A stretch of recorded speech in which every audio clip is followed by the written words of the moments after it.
How do you think the Clippers are going to adjust with about 9 to 10 games left in the regular season with Paul George out potentially for the rest of the regular season with a knee sprain?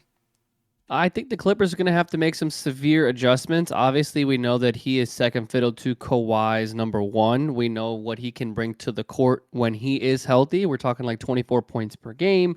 If I'm looking at these numbers correctly for the season, he's at 23.8. So again, 24 points per game, 45% from the field, 37 from three, 6 boards, 5 assists. Again, someone that is consistently contributing on both sides of the floor as well. So that those are pretty big shoes to fill. Now, thankfully, they did pick up some pieces at the trade deadline as well as in the buyout market, which happened to be Russell Westbrook as well as Eric Gordon. These are some pieces that are going to need to get increased minutes. These are going to be some players that are going to need to step up and play very, very well towards the end of the stretch because every other team they play against for the remainder of the regular season outside of Portland is either a playoff team or a team chasing a play-in berth. So every team that they're playing against has a reason to play hard, is trying to get a playoff berth, and or is trying to push to at least fight for a play-in tournament contention spot. So this is not going to be an easy walkthrough. They aren't playing the Spurs or the Rockets or anybody like that. Just to let you guys know in terms of what it is they have to go up against over the next few weeks, they have the Thunder tomorrow, the Pelicans, then the Bulls, the Grizzlies on back-to-back nights in Memphis. Then you have the Pelicans again. They play the Lakers. They play the Blazers, which is, again, the only team as of right now that is outside of the playoffs looking in. And then the Suns. So when it comes to the remainder of the season, when it comes to players needing to step up, I'm looking again at Russell Westbrook and Eric Gordon. Russell's going to have to find a way to lead this team with the ball in his hands, limit turnovers, and play effective minutes. And then Eric Gordon is going to have to be the sniper that they got him and acquired him to be and hit some timely outside shots and be efficient as well. So when you talk about those two players combined with Terrence Mann, who's already been experienced the last couple of seasons, who has done very well in minutes that he's been provided over the last couple of seasons. Kawhi Leonard looks to be getting back into form just about at the right time. We know what the Clippers can do when healthy. We know how they play closer towards the playoffs as well as in the playoffs. This is just a matter of holding on and maintaining the seed that they're at now, if not making an attempt to push for a higher seed. Because as it stands, they're fifth.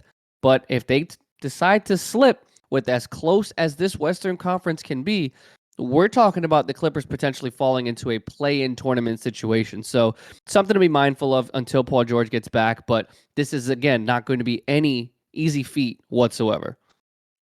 Kev, I'm with you 100%. I think when it comes to Paul George, I think if there's a silver lining to this story is that he avoided a major injury.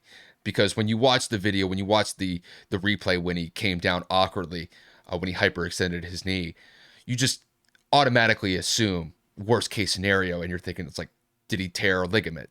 Could he be out for not only the rest of the regular season, but potentially for the rest of the playoffs?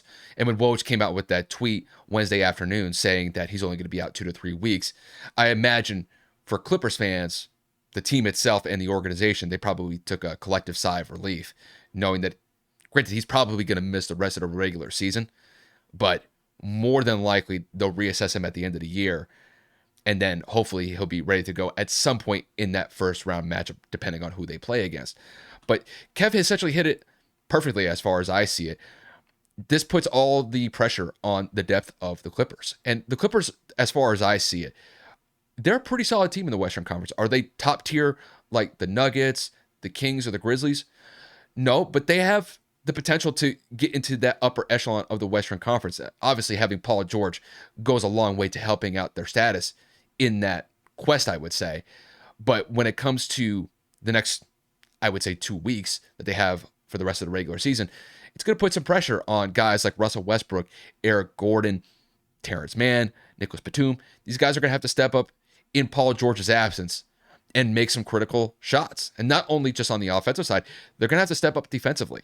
Because I imagine teams that are going to go up against the Clippers are going to try to expose the lack of size that Paul George typically brings with him not being on the court for the foreseeable future. So, there's one element where we could look at the Clippers when they have Paul George in the court. They're definitely one of the better teams in the Western Conference, but without him, they could take a step back. How far they could take a step back, that's to be determined. And when it comes to some of the role players that they have on their roster, it's going to be a big emphasis that these guys are going to have to make some timely decisions, and not only just on the offensive side, but on the defensive side. If they could be able to do that effectively, going up against the teams that Kev had just alluded to, a lot of these teams that they're going up against have playoff aspirations and are looking more than just to get into the first round and get knocked out of the playoffs. Some of these teams have a pretty good chance to make it to the second round and even further. It's going to put some pressure on the Clippers, and hopefully they could be able to tread water until the rest of the regular season, until the end of the regular season, I should say.